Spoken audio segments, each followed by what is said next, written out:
La vieille Lola habitait une petite maison de pierre au bout du village. Elle y vivait seule depuis la mort de son fils tué à la guerre. Chaque jour, qu'il pleuve, qu'il neige ou qu'il fasse soleil, la vieille femme allait fleurir la tombe de son fils. Elle y allait toujours très tôt le matin ou à la tombée de la nuit. La tête baissée, le regard éteint, un triste bouquet de fleurs sauvages à la main, elle traversait lentement le village pour rejoindre le cimetière. Un chat noir la suivait comme son ombre. Elle ne parlait à personne. Les enfants la craignaient. On s'écartait sur son passage depuis que la rumeur l'avait désignée sorcière et folle. Il faut reconnaître que son aspect pouvait être celui d'une sorcière. Lola était de très petite taille, pas plus d'1,30 m. La silhouette squelettique, le corps recroquevillé, elle était froide comme la mort. Un vent froid se levait sur son passage. Elle s'était d'une canne à cause d'une jambe cassée jamais récupérée. Une araignée se baladait dans ses longs cheveux grisâtres et gras qu'elle coiffait en chignon. Son visage boutonneux, ridé par le temps, portait un nez crochu en forme de tire-bouchon. Sa bouche, édentée, dégageait une haleine puante à vomir. Elle sentait le rat mort. Un œil rouge et l'autre de vert lui donnaient un regard qui faisait froid dans le dos. Des vêtements noirs élimés et de vieux sabots troués l'habillaient. Mais sorcière aussi dans ses comportements. On prétendait que, si elle allait au cimetière quand il faisait sombre, c'est parce qu'elle ne voulait pas qu'on la surprenne en train de parler avec les morts. Certains disaient même qu'elle avait rendez-vous avec d'autres sorcières trolls, elfes, qui peuplaient le cimetière. Mais tout cela n'était que rumeur.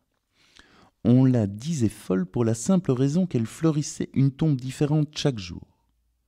Elle n'aurait plus le souvenir de l'endroit où son fils aurait été enterré.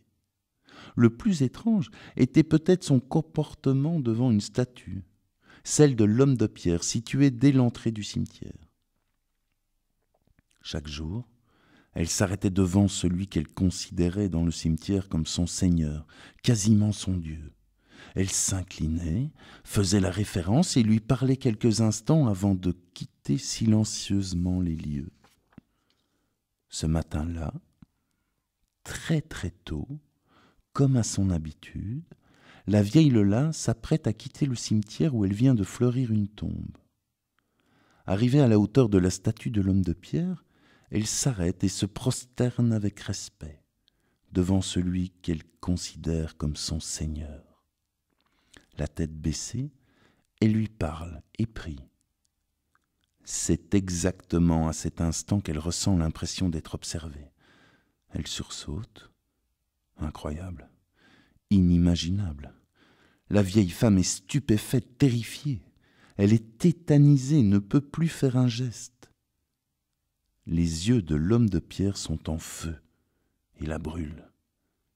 2 yeux, 2 boules de feu, 2 yeux haineux, volumineux, figés, hallucinés, rivés dans l'immobilité.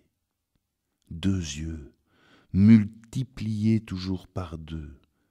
2 yeux d'une sombre histoire brûlant le noir d'opacité. Lola vacille, prête à s'évanouir et s'effondrer au sol.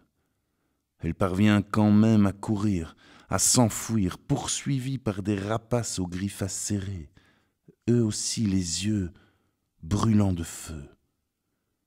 Dans la rue du village, elle trébuche. Sa tête frappe violemment le pavé. Elle s'évanouit au milieu de la rue. Des habitants la découvriront inconsciente et lui porteront les premiers secours. La pauvre vieille aura quand même la force d'avertir les villageois de ce qu'elle a vécu, mais elle décédera juste après. Dans la journée, des villageois iront vérifier ses propos dans le cimetière. Ils découvriront la statue de l'homme de pierre intacte.